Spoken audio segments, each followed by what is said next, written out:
ಈ ಕಾನೂನಿನ ಚಾನೆಲ್ನ ಜೊತೆಗೆ ಈ ಅಂತರ್ಯಾಮಿ ಎಂಬುವಂತಹ ಆಧ್ಯಾತ್ಮಿಕ ಚಾನೆಲ್ ಕೂಡ ನಿಮಗಾಗಿ ಪ್ರಸ್ತುತಪಡಿಸ್ತಾ ಇದ್ದೇನೆ.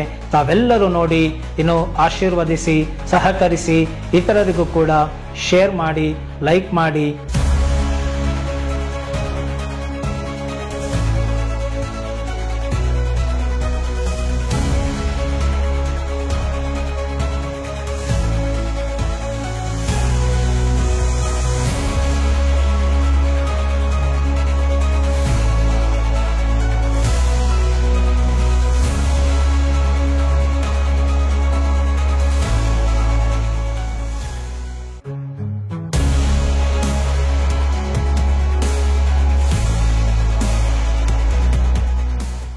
ನಮಸ್ಕಾರ ವೀಕ್ಷಕರೇ, ನಾನು ನಿಮ್ಮ ಮಂಜುನಾಥ್ ಅಡ್ವೊಕೇಟ್ ಹಾಗೂ ಅಧ್ಯಾತ್ಮ ಚಿಂತಕರು ಮಾತಾಡ್ತಾ ಇರೋದು. ಇವತ್ತು ಶ್ರೀರಾಮಕೃಷ್ಣ ಪರಮಹಂಸರು ಏನು ಹೇಳ್ತಾರೆ, ಒಬ್ಬ ಭಕ್ತರು ಬಂದು, ಗುರುಗಳೇ, ಈ ಒಂದು ಪರಮಾತ್ಮನ ಇರುವಿಕೆ ಆತ್ಮದ ರೂಪದಲ್ಲಿ ಎಲ್ಲರಲ್ಲಿಯೂ ಕೂಡ ಪರಮಾತ್ಮನು ಇದ್ದಾನೆ ಅಂತ ಹೇಳಿದ ಮೇಲೆ ಒಬ್ಬೊಬ್ಬರಲ್ಲಿ ಒಂದೊಂದು ಶಕ್ತಿಯು ಯಾಕೆ ಇದೆ? ಪರಮಾತ್ಮನು ಎಲ್ಲರಲ್ಲಿಯೂ ಇದ್ದ ಮೇಲೆ ಎಲ್ಲರಿಗೂ ಒಂದೇ ಶಕ್ತಿ ಇರಬೇಕಲ್ವಾ? ನೋಡಿ ಎಂತಹ ಪ್ರಶ್ನೆ. ವಾಸುದೇವಂ ಸರ್ವಂ ಸದಸಚ್ಚಾಹಂ ಅರ್ಜುನ, ಎಲ್ಲ ಕಡೆಯೂ ಪರಮಾತ್ಮನಿದ್ದಾನೆ ಅಂತಂದ ಮೇಲೆ ಎಲ್ಲರಲ್ಲಿಯೂ ಕೂಡ ಅವಿಚ್ಛಿನ್ನವಾದಂತಹ ಆ ಒಂದು ಸರ್ವಂತರ್ಯಾಮಿ, ಸರ್ವವ್ಯಾಪಿ, ಸರ್ವಜ್ಞನಾದಂತಹ ಆ ಒಂದು ಆತ್ಮನೇ ಇದ್ದಾನೆ ಅಂತ ಹೇಳಿದ ಮೇಲೆ ಆ ಪರಮಾತ್ಮನ ಸ್ಥಿತಿಯು ಎಲ್ಲರಲ್ಲಿಯೂ ಇದೆ. ಹೃದಯ ಗಮ್ಯನಾಗಿ ಆ ಹೃದಯದಲ್ಲಿ ಆತನು ಇದ್ದಾನೆ ಅಂತ ಆದಮೇಲೆ ಎಲ್ಲರಿಗೂ ಒಂದೇ ಶಕ್ತಿ ಇರಬೇಕಲ್ಲ? ಯಾಕೆ ಒಬ್ಬೊಬ್ಬರಲ್ಲಿ ಒಂದೊಂದು ಶಕ್ತಿ ಇದೆ? ಅದು ಸಕಲ ಜೀವ ಚರಾಚರಗಳಾಗಿರಬಹುದು, ಎಲ್ಲರಲ್ಲಿಯೂ ಬೇರೆ ಬೇರೆ ಶಕ್ತಿಗಳಿದಾವಲ್ಲ, ಯಾಕೆ ಎಂಬುವಂತಹ ಪ್ರಶ್ನೆಯನ್ನು ಕೇಳ್ತಾರೆ. ನೋಡಿ, ಇದರ ಬಗ್ಗೆ ನಾವು ಯೋಚಿಸಬೇಕಾಗುತ್ತದೆ ಮತ್ತು ತಿಳಿದುಕೊಳ್ಳಲೇಬೇಕಾಗುತ್ತದೆ. ಇಂತಹ ಒಂದು ಪ್ರಶ್ನೆಗೆ ಶ್ರೀರಾಮಕೃಷ್ಣ ಪರಮಹಂಸರು ಏನು ಉತ್ತರವನ್ನು ಕೊಡ್ತಾರೆ ಎಂಬುದನ್ನು ನೋಡೋಣ. ನೋಡಿ, ಈ ಜಗತ್ತನ್ನು ನಾವು ನೋಡಿ ಎಷ್ಟು ವಿಶಿಷ್ಟತೆಗಳಿಂದ, ವಿಸ್ಮಯಗಳಿಂದ ಕೂಡಿದೆ. ಮತ್ತೆ ಬಗೆಬಗೆಯ ವಸ್ತುಗಳಿದ್ದಾವೆ. ಚಂದ್ರ, ಸೂರ್ಯ, ನಕ್ಷತ್ರ, ಹೀಗೆ ಹಲವಾರು ಎಷ್ಟೋ ಬಗೆಬಗೆಯ ಜೀವಿಗಳು, ದೊಡ್ಡದು, ಚಿಕ್ಕದು, ಪುಟ್ಟದು ಜೀವಿಗಳಿದ್ದಾವೆ. ಕೆಟ್ಟದ್ದು ಇದೆ, ಬಲವಾದದ್ದು ಇದೆ, ದುರ್ಬಲವಾದದ್ದು ಇದೆ. ಕೆಲವಕ್ಕೆ ಜಾಸ್ತಿ ಶಕ್ತಿ ಇದೆ, ಕೆಲವಕ್ಕೆ ಕಡಿಮೆ ಶಕ್ತಿ ಇದೆ. ಈ ಇರುವೆನಲ್ಲೂ ಕೂಡ ಶಕ್ತಿ ಇದೆ, ಆನೆನಲ್ಲೂ ಕೂಡ ಶಕ್ತಿ ಇದೆ. ಆದರೆ ಇದೆಲ್ಲಕ್ಕೂ ಮಾತ್ರ ಶಕ್ತಿ ವಿಶೇಷತೆಯಿಂದ ಇರುತ್ತದೆಯೇ ಹೊರತು ಪರಮಾತ್ಮನು ಈ ಒಂದು ಸೃಷ್ಟಿಯನ್ನು ನೋಡಿದಾಗ ನಮಗೆ ಗೊತ್ತಾಗ್ಬಿಡುತ್ತೆ, ಪರಮಾತ್ಮನು ಎಲ್ಲ ಕಡೆಯೂ ಇದ್ದರೂ ಕೂಡ ಆವರಣಗಳು ಆ ಒಂದು ಜೀವಿಯಲ್ಲಿ, ಉಪಾಧಿಯಲ್ಲಿ ಎಷ್ಟಿದೆ ಎಂಬುದರ ಮೇಲೆ ಆ ಒಂದು ಚೈತನ್ಯವು ಪ್ರತಿಬಿಂಬಿಸುತ್ತದೆ ಎಂಬುವಂತಹ ಮಾತನ್ನು ತುಂಬ ಚೆನ್ನಾಗಿ ನಮಗೆ ಹೇಳಿಕೊಟ್ರು. ನೋಡಿ, ಎಲ್ಲೆಲ್ಲಿ ಕೀರ್ತಿ ಇದೆಯೋ, ಎಲ್ಲೆಲ್ಲಿ ನೋಡಿ ಸೌಂದರ್ಯ ಆಗಿರಬಹುದು ಅಥವಾ ಜ್ಞಾನ ಆಗಿರಬಹುದು, ಎಲ್ಲೆಲ್ಲಿ ಹೆಸರುವಾಸಿ ಆಗಿರ್ತಾರೋ, ಪ್ರಸಿದ್ಧರಾಗಿರ್ತಾರೋ ಅವರಲ್ಲೆಲ್ಲ ದೇವರ ಅಂಶ ಜಾಸ್ತಿ ಇರುತ್ತೆ, ಜಾಸ್ತಿ ರಿಫ್ಲೆಕ್ಟ್ ಆಗ್ತಾ ಇರುತ್ತೆ. ಆದ್ದರಿಂದ ಅವರು ಕೀರ್ತಿವಂತರಾಗಿರ್ತಾರೆ. ಉದಾಹರಣೆಗೆ ಹೇಳೋದಾದರೆ, ಒಂದು ಜ್ಯೋತಿಯನ್ನು ಇಲ್ಲಿ ಹಚ್ಚಿಡಿ, ಇನ್ನೊಂದು ಜ್ಯೋತಿ ದೀಪವನ್ನು ಇಲ್ಲಿ ಹಚ್ಚಿಡಿ. ಎರಡೂ ಕಡೆ ದೀಪವನ್ನು ಹಚ್ಚಿಟ್ಟಿದ್ದೀರಾ. ಒಂದೇ ಉರಿಯಲ್ಲಿ ಆ ದೀಪವು ಉರಿತಾ ಇದೆ. ಈಗ ಎರಡು ಕಡೆಯೂ ಕೂಡ ಇದೆ ಒಂದೇ ದೀಪ, ಅದನ್ನೇ ಪರಮಾತ್ಮ ಅಂತ ಹೇಳಿ ನಾವು ತಿಳಿಯೋಣ. ತಿಳಿದಾಗ ಆ ದೀಪಗಳ ಮೇಲೆ ಒಂದು ಲೋಟವನ್ನು, ಇಲ್ಲಿ ಒಂದು ಲೋಟವನ್ನು ಹಾಕಿದಾಗ ಒಂದೇ ರೀತಿಯಲ್ಲಿ ಪ್ರಕಾಶಮಾನವನ್ನು ಕೊಡುತ್ತೆ. ಹಾಗೆ ಇಲ್ಲಿ 2, 3, 4 ಲೋಟಗಳು, ಇಲ್ಲಿ 8 ಲೋಟಗಳನ್ನು ನೀವು ಹಾಕಿದಾಗ ಏನಾಗುತ್ತೆ? ಆವಾಗ ದೀಪ ಒಂದೇ, ಉರಿಯುತ್ತಿರುವ ಉರಿಯೂ ಒಂದೇ, ಬೇಗೆಯೂ ಒಂದೇ. ಆದರೆ ಲೋಟಗಳು, ಆವರಣಗಳು ಜಾಸ್ತಿ ಇದ್ದಾಗ ಇದು ಮಂಕಾಗುತ್ತೆ, ಇದು ಮೀಡಿಯಮ್ ಆಗಿ ಪ್ರಕಾಶಿಸ್ತಾ ಇರುತ್ತೆ. ಯಾಕಂದರೆ ಲೋಟದ ಆವರಣಗಳು ಕಡಿಮೆ ಇರುತ್ತೆ.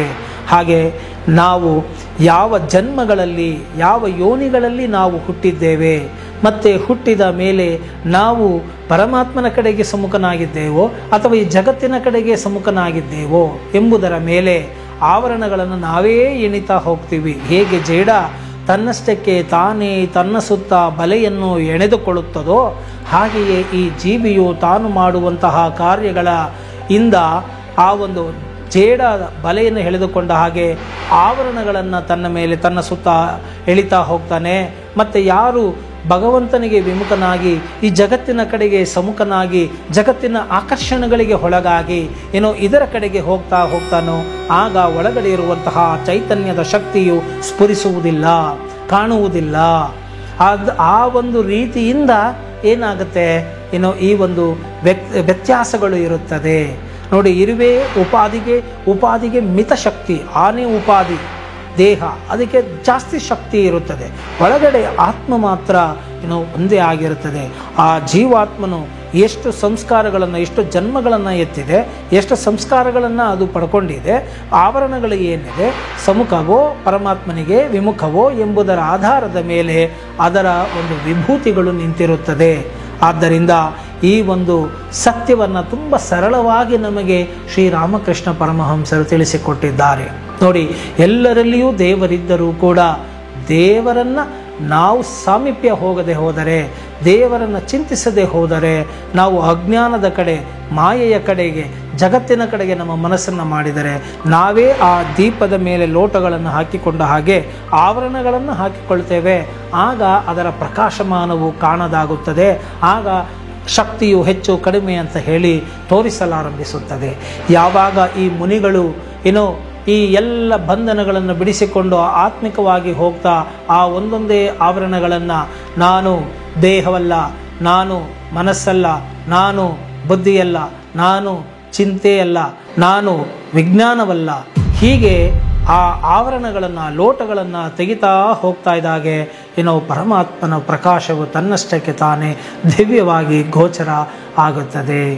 ಆದ್ದರಿಂದ ಈ ದೇಹ ಬುದ್ಧಿ, ಪಂಚೇಂದ್ರಿಯಗಳ ಬುದ್ಧಿ, ಈ ಬುದ್ಧಿ ಮನಸ್ಸು ಚಿತ್ತ, ಈ ಎಲ್ಲವೂ ನಾನಲ್ಲ, ಇದೆಲ್ಲವನ್ನು ಮೀರಿದವನು ನಾನು ಎಂಬುದನ್ನು ತಿಳಿದುಕೊಂಡು ಈ ಒಂದು ಲೋಟಗಳನ್ನು, ಆವರಣಗಳನ್ನು ನಾವು ಕಳಚಿಕೊಂಡಿದ್ದೆ ಆದಲ್ಲಿ ನಮಗೆ ಅಗಾಧವಾದ ಶಕ್ತಿ ನಮ್ಮಲ್ಲೇ ಇದೆ ಎನ್ನುವುದು ಗೊತ್ತಾಗುತ್ತದೆ. ಯಾರು ಈ ಸಾಧನೆಗಳನ್ನು ಮಾಡ್ತಾರೋ, ಯಾರು ಆತ್ಮಿಕವಾಗಿ ಎಷ್ಟು ಒಳಗಡೆ ಹೋಗ್ತಾರೋ ಅಷ್ಟು ಅವರಿಗೆ ಅತುಲಿತವಾದಂತಹ ಶಕ್ತಿಗಳು, ಸಿದ್ಧಿಗಳು ಅವರ ಕಾಲ ಬುಡಕ್ಕೆ ಬಂದು ಬೀಳುತ್ತೆ. ಇದು ನಿಶ್ಚಯ ಎಂಬುದಾಗಿ ಪರಮಹಂಸರು ನಮಗೆ ಭರವಸೆಗಳನ್ನು ನೀಡುತ್ತಾರೆ ಹಾಗೂ ಇದಕ್ಕೆ ಉತ್ತರವನ್ನು ನೀಡಿದ್ದಾರೆ. ಇಂತಹ ಒಂದು ವಿಚಾರವನ್ನು ತಿಳಿಸಿದಂತಹ ಶ್ರೀರಾಮಕೃಷ್ಣ ಪರಮಹಂಸರ ಕೃಪೆ ನಿಮ್ಮ ಮೇಲೆ ಆಗಲಿ. ಸೊ ಆದಷ್ಟು ನಾವು ನಮ್ಮ ನಿಜವಾದಂತಹ ಸ್ಥಿತಿಯನ್ನು ಅರಿತುಕೊಳ್ಳೋಣ. ಸ್ವಸ್ಥ ಅಂದರೆ ಆತ್ಮಬುದ್ಧಿಯಲ್ಲಿ ನಾವು ಜಾಸ್ತಿ ನಿಲ್ಲೋಣ, ಈ ದೇಹ ಬುದ್ಧಿಯನ್ನು ಬಿಡೋಣ. ಮತ್ತು ಈ ಒಂದು ಸಾಂಸಾರಿಕ ಜಂಜಾಟಗಳು ಮತ್ತು ಲೌಕಿಕವಾದಂತಹ ವಿಚಾರಗಳು, ಅದರಲ್ಲಿಯೂ ಬೇಡದಂತಹ ವಿಚಾರಗಳನ್ನು ತಲೆಗೆ ತುಂಬಿಸಿಕೊಳ್ಳುವುದು. My mind is not a garbage ಅಂತಾರೆ. ನನ್ನ ಬುದ್ಧಿಯು ಕಸದ ತೊಟ್ಟಿ ಅಲ್ಲ ಅಂತ ಹೇಳಿ ಬೇಡದಾದಂಥ ವಿಚಾರಗಳನ್ನೆಲ್ಲ ನಾವು ತುಂಬಿಸಿಕೊಳ್ಳುವ ಬದಲು ಚಿನ್ಮಯನ ವಿಚಾರಗಳನ್ನು ನಾವು ತುಂಬಿಸಿಕೊಂಡಿದ್ದೇ ಆದಲ್ಲಿ, ಪರಮಾತ್ಮನ ವಿಚಾರಗಳನ್ನು ತುಂಬಿಸಿಕೊಂಡಿದ್ದೇ ಆದಲ್ಲಿ, ಈ ಅಧ್ಯಾತ್ಮದ ವಿಚಾರಗಳನ್ನು ತುಂಬಿಸಿಕೊಂಡಿದ್ದೇ ಆದಲ್ಲಿ, ಆತ್ಮದ ಅಧ್ಯಯನವನ್ನು ಮಾಡಿದ್ದೇ ಆದಲ್ಲಿ, ಪರಮಾತ್ಮನಿಗೆ ನಾವು ಸಮ್ಮುಖನಾಗಿದ್ದೇ ಆದಲ್ಲಿ ಈ ಎಲ್ಲ ಆವರಣಗಳು ಕಳಚಲ್ಪಡುತ್ತದೆ. ಈ ಎಲ್ಲ ಆವರಣಗಳು ಕಳಚಲ್ಪಟ್ಟು ನೀವು ನಿಮ್ಮ ಕುಟುಂಬದವರಿಗೂ ಕೂಡ ಸಂತೋಷ ಸಿಗುವಂತಾಗಲಿ ಅಂತ ಹೇಳ್ತಾ ಇವತ್ತಿನ ಈ ಒಂದು ವಿಡಿಯೋವನ್ನು ಇಲ್ಲಿಗೆ ಮುಗಿಸ್ತಾ ಇದ್ದೀನಿ. ಇಷ್ಟ ಆಗಿದ್ದೇ ಆದಲ್ಲಿ ಮರೆಯದ ಹಾಗೆ ಲೈಕ್ ಕೊಡಿ, ಶೇರ್ ಮಾಡಿ, ಕಾಮೆಂಟ್ ಮಾಡಿ ಹಾಗೂ ಇತರರಿಗೂ ಕೂಡ ನೀವು ಈ ಒಂದು ಜ್ಞಾನ ಯಜ್ಞದಲ್ಲಿ ಪಾಲ್ಗೊಂಡು ಅವರಿಗೂ ಕೂಡ ಜ್ಞಾನ ಸುಧೆಯನ್ನು, ಅಮೃತವನ್ನು ಕುಡಿಯಲಿಕ್ಕೆ ಪ್ರಯತ್ನವನ್ನು ಮಾಡಿ ನಿಮ್ಮ ಕೈಲಾದಂತಹ ರೀತಿಯಲ್ಲಿ ಶೇರ್ ಮಾಡಿ ಅಂತ ಹೇಳ್ತಾ ಈ ಒಂದು ವಿಡಿಯೋ ಮುಗಿಸ್ತಾ ಇದ್ದೀನಿ ಇಲ್ಲಿಗೆ. ಜೈ ಹಿಂದ್, ಜೈ ಕರ್ನಾಟಕ ಮಾತೆ.